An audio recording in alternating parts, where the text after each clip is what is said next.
નમસ્કાર મિત્રો, મારું નામ વૈભવ છે. આજે હું તમને મારા જીવનમાં 3 વર્ષ પહેલાં બનેલી એક સાચી ઘટના વિશે જણાવવા જઈ રહ્યો છું. મારે એક નાનકડી કરિયાણાની દુકાન હતી. તે સમયે હું 26 વર્ષનો હતો. મારું ગ્રેજ્યુએશન પૂર્ણ થઈ ગયું હતું, પણ મને નોકરી મળતી નહોતી. ઘરની આર્થિક સ્થિતિ ઠીકઠાક હતી અને અમારા કરિયાણાની દુકાન સારી ચાલતી હતી, એટલે નોકરી કરવાની જરૂર નહોતી અને હું તે જ દુકાન સંભાળતો હતો. પણ એક દિવસ સવારે લગભગ 9 વાગ્યે હું દુકાન પર બેઠો હતો. તે સમયે દુકાનમાં વધુ ગ્રાહકો નહોતા. ત્યારે મેં જોયું કે રસ્તાની સામેની બાજુથી એક સ્ત્રી ધીમે ધીમે મારી દુકાન તરફ આવી રહી છે. તેણે સફેદ સાડી પહેરી હતી. તે દેખાવમાં ખૂબ જ સુંદર હતી.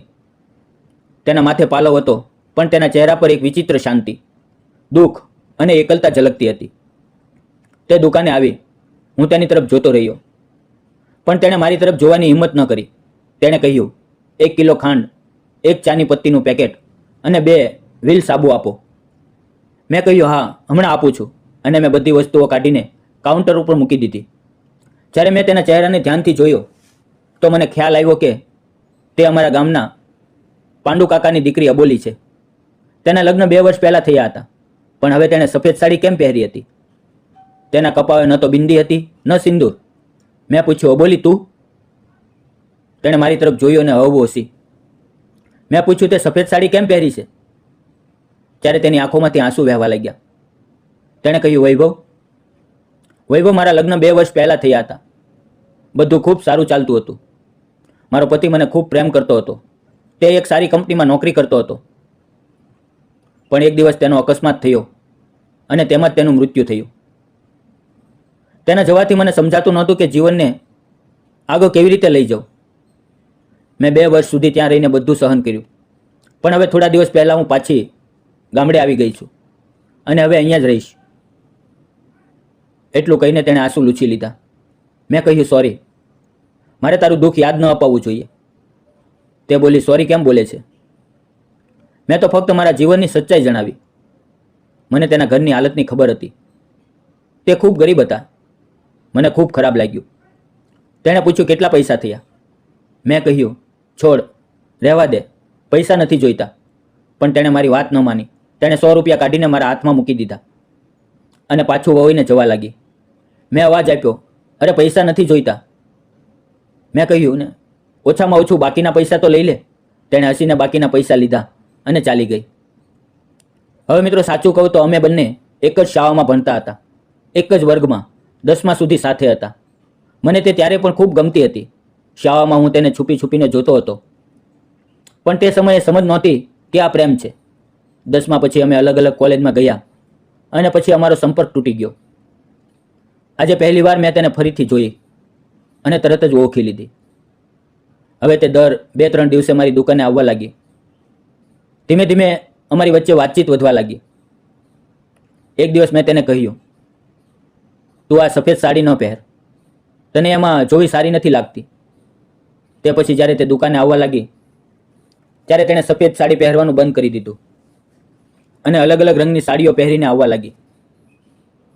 દરેક વખતે તે નવી સાડીમાં પહેલાં કરતાં વધુ સુંદર લાગતી. તે હવે વાવ ખુલ્લા રાખીને આવવા લાગી હતી. કપાળે ફરીથી બિંદી લગાવવા લાગી હતી. સાચું કહું તો હવે મને તેના માટે કંઈક અનુભવ થવા લાગ્યું હતું. કદાચ તેને પણ મારા માટે એવું જ કંઈક લાગતું હશે. પણ થોડા દિવસો સુધી તે દુકાને ન આવી. આખું 1 અઠવાડિયું પસાર થઈ ગયું અને મારું મન ખૂબ બેચેન થઈ ગયું. જ્યાં સુધી તે દુકાને ન આવે મને બેચેની રહેતી. કામમાં મન લાગતું નહોતું. મને લાગ્યું કે હવે હું તેની સાથે સાચો પ્રેમ કરવા લાગ્યો છું. તેને વાત કરવાની રીત ખૂબ પ્યારી હતી અને તેના અવાજમાં એવી મીઠાશ હતી કે કોઈ પણ તેને સાંભળતું રહે. પણ નસીબે તેની સાથે ખૂબ મોટો ખેલ ખેલ્યો હતો. 1 અઠવાડિયા પછી તે ફરી દુકાને આવી. મેં તરત પૂછ્યું, આટલા દિવસ ક્યાં હતી? તારા વગર તો દુકાન સૂની લાગતી હતી. મારું આટલું કહેવું હતું કે તેણે આશ્ચર્યથી મારી તરફ જોયું અને હસીને બોલી, માસીના ગામ ગઈ હતી. પણ તું તો કંઈક વિચિત્ર વાત કરે છે. શું ખરેખર મારા વગર તને મજા નહોતી આવતી? હું થોડો શરમાઈ ગયો અને ઝડપથી વાત ટાળી દીધી. ના, એવું કંઈ નથી, બસ એમ જ. પણ મને લાગ્યું કે હવે તેને સમજાઈ ગયું હતું કે મારા દિલમાં તેના માટે શું સ્થાન છે. ધીમે ધીમે અમે રોજ વાતો કરવા લાગ્યા. એક દિવસ સાંજે 8 વાગ્યે હું દુકાન બંધ કરી રહ્યો હતો ત્યારે તે આવી. તેને થોડો સામાન લેવો હતો. તેણે સામાન લીધો અને જ્યારે તે સીડી ઉતરીને નીચે જઈ રહી હતી ત્યાં અચાનક જોરદાર વરસાદ શરૂ થયો. વરસાદ એટલો ઝડપી હતો કે તે પાછી દોડીને દુકાનમાં આવી ગઈ. તેજ પવે વીજળી થઈ અને ચારે બાજુ અંધારું છવાઈ ગયું. તે થોડી ડરી ગઈ હતી. તેણે કહ્યું કે તેને ઘરે જવું છે, પણ આટલા જોરદાર વરસાદમાં જવું શક્ય નહોતું. મેં કહ્યું, અંદર આવ, નહીં તો વરસાદમાં ભીંજાઈ જઈશ. પણ તે તો પહેલેથી જ પૂરી રીતે ભૂંજાઈ ચૂકી હતી. તે દુકાનની અંદર આવી અને વરસાદ એટલો જોરદાર હતો કે પાણી દુકાનમાં પણ આવવા લાગ્યું. મેં ઝડપથી દરવાજો બંધ કર્યો. હવે અંદર પૂરું અંધારું હતું. તે મારી તરફ જોતી હતી, પણ તે સમયે મારા મનમાં તેના માટે કોઈ ખોટા વિચારો નહોતા. અંધારું એટલું ગાઢ હતું કે અમને સમજાતું નહોતું કે અમે ક્યાં ઊભા છીએ. અમે બંને એકબીજાને અવાજ આપીને ટટોલવા લાગ્યા અને અચાનક અમે ટકરાઈ ગયા. તે નીચે પડવાની જ હતી. ત્યાં જ મેં ઝડપથી તેનો હાથ પકડીને તેને સંભાળી લીધી. તેનો ભીંજાયેલો ઠંડો હાથ મારા હાથમાં હતો અને તે પવે જાણે સમય થંભી ગયો હતો. ત્યાં જ થોડી વાર માટે વીજળી આવી.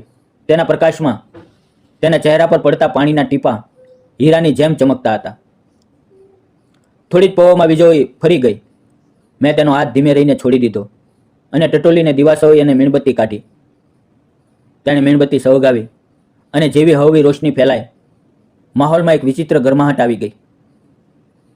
તેનો ચહેરો તે પીળી રોશનીમાં એવો લાગતો હતો જાણે કોઈ સોનાની મૂર્તિ પર પ્રકાશ પડતો હોય.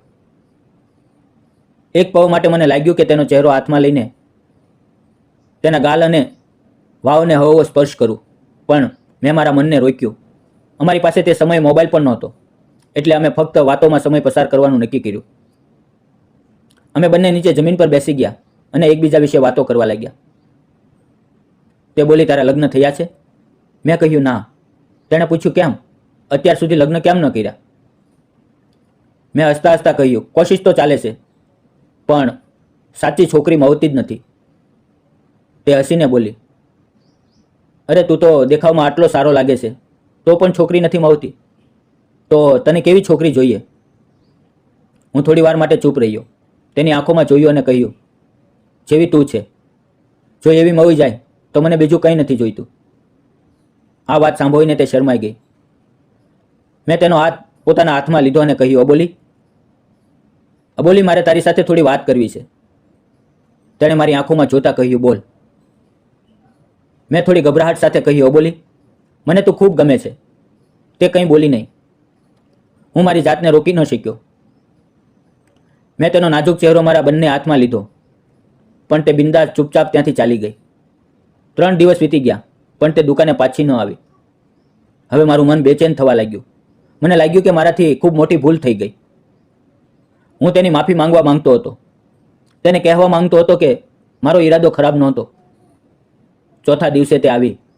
તેણે મારા હાથમાં એક ચિઠ્ઠી આપી. મને લાગ્યું કે કદાચ તે કોઈ લવ લેટર હશે, પણ તેમાં તેણે ફક્ત થોડી વસ્તુઓની યાદી લખી હતી. તેણે મને એક શબ્દ પણ ન કહ્યો. મેં વાત કરવાનો પ્રયાસ કર્યો, પણ તે ચૂપ રહી. તેણે સામાન લીધો અને જવા લાગી. જતાં જતાં મેં કહ્યું, સોરી અબોલી, મારાથી ભૂલ થઈ ગઈ. મારે તને કંઈક કહેવું છે. તેણે મારી તરફ જોયું અને બોલી, બોલ. મેં ઊંડો શ્વાસ લીધો અને કહ્યું, અબોલી, મને તું ખૂબ ગમે છે.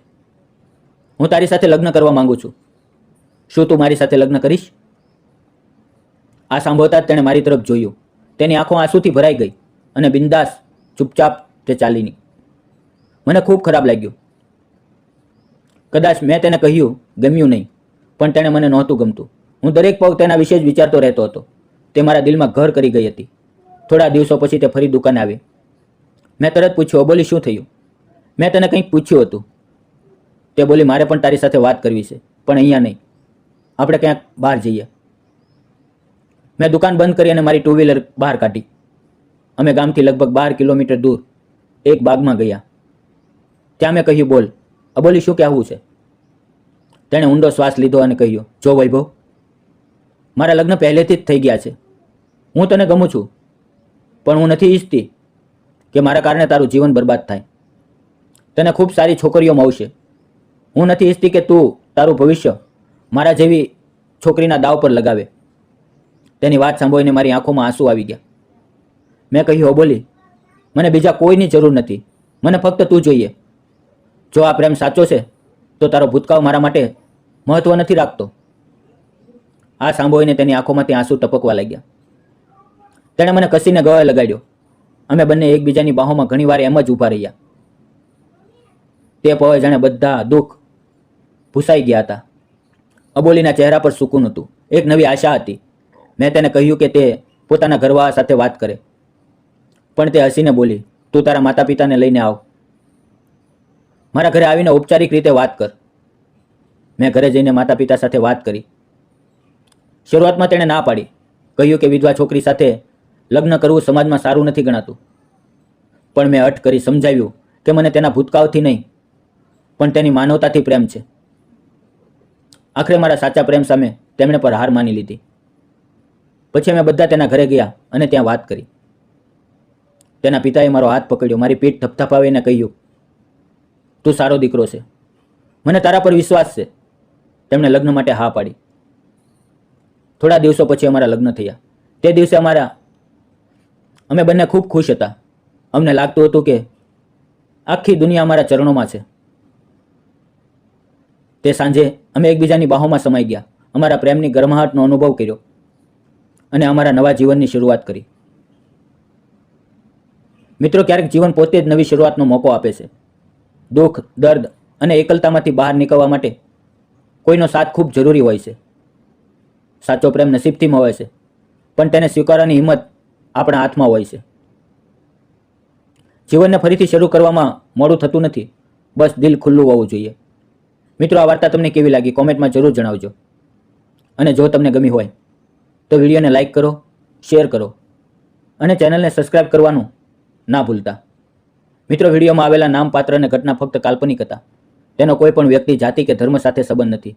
આ વિડીયો ફક્ત મનોરંજન અને શૈક્ષણિક ઉદ્દેશથી બનાવવામાં આવ્યો છે. ફરી મળીએ મિત્રો આવતીકાલે. ત્યાં સુધી તમારું ધ્યાન રાખો.